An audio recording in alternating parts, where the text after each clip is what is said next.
Welcome back. Once a troubled young man mixed up in gang life and drug culture in Hartford, Nazario decided to turn his life around. In his new book, From Rage to Peace, From Wounded Child to Gang Member to Peace Advocate, Nazario writes about how he did that. Nazario joins me this morning. Thank you so much for being here. And we'll talk about it. There's a lot of very sad things that have happened in your life.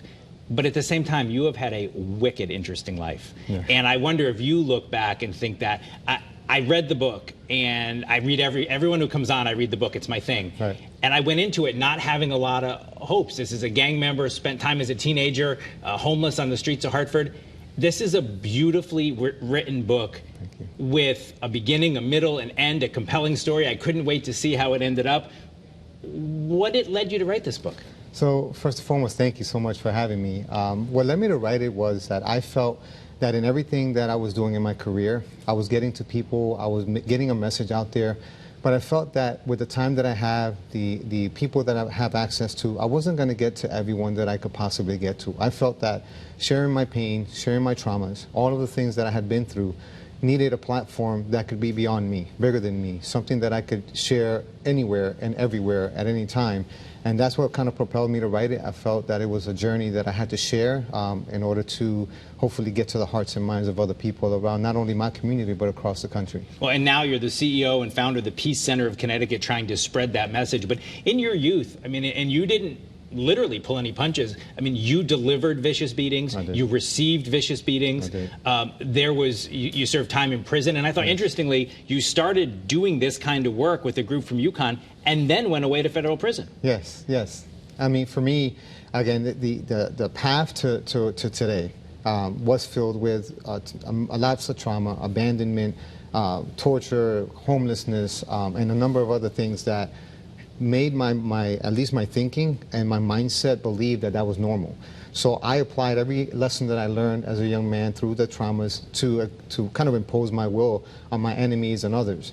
That led me to prison and things of that nature. And for me, there was a starting point to that, and then there was an ending point. The ending point was that I found myself in federal prison, as you just mentioned, and I said to myself, this must be something that I'm responsible for. I started looking internally to see what it was that I was doing that was contributing to the repeating offenses and going back to prison, and I started to determine that I needed to move and shift my way into different places that could help me become someone better. I had to look inside of myself, forgive myself, forgive those that hurt me, look for help, get counseling, and then be able to, because I was kind of getting that healing that I needed, then be able to communicate this message to others.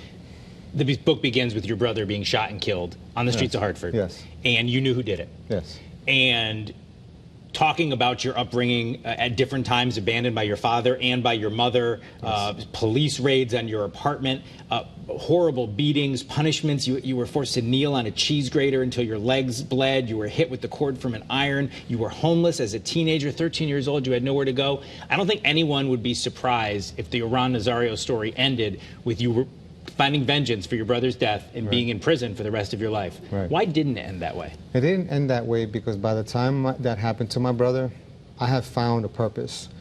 Someone had believed in me. A number of people had been there to kind of what I call interrupt the suffering.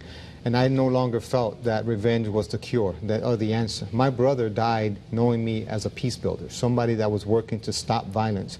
And in order to honor him, to honor my family, and everything I had sacrificed to just move on from that existence that I had beforehand and built, everything I had built, I didn't want to lose that because of one split decision that could take everything that I had away from me. And my word to the community, my promise was to help. That was not going to do that. And I knew that from my heart, that was going to be the wrong decision. It would lead to losing my connection with my children, with my community, with all my purpose, right? Every potential that I had would have been gone with that decision. So I chose differently. I chose peace. When you were still active with gangs in Hartford, you wanted to make a protest about minorities, people of color getting jobs in Hartford. Yes. And you decided that if just members of your gang did that protest, it wouldn't be enough. So you went to rival gangs on their turf to try to convince them to come join you literally on a kind of picket line. Yes. And you got beat down when you got there. I did. But then you absorbed that beating, and when they stopped, you said, listen, I want you guys to join me, and they did. And they did, yeah.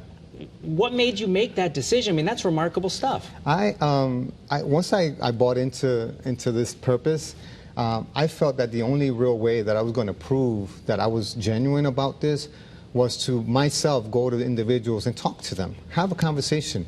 And it didn't matter what happened to me. I had already believed that if I died on the street for that purpose, that it was worth it, because I had done so much to hurt the community and given so much energy to hurt the community, that why not reverse that energy and give it for the good? So whatever risk I was taking when I was out there in the gangs and in the violent community and criminal community, I had to reverse that and use it for positive. And if I was willing to risk my life for the streets, I had to be willing to risk it for peace and for unity in our community. At the end of your book, you made what I thought was a remarkable statement. It said, "Luck played a role in my life when I was not killed after being beaten by neighborhood teens. Luck played a role when my father or mother didn't kill me. Luck played a role when I was in a car accident and didn't die. Luck played a role when I was in a fight that included knives." And that doesn't sound lucky to me, Iran. Yeah. But you look at it now and say you were lucky.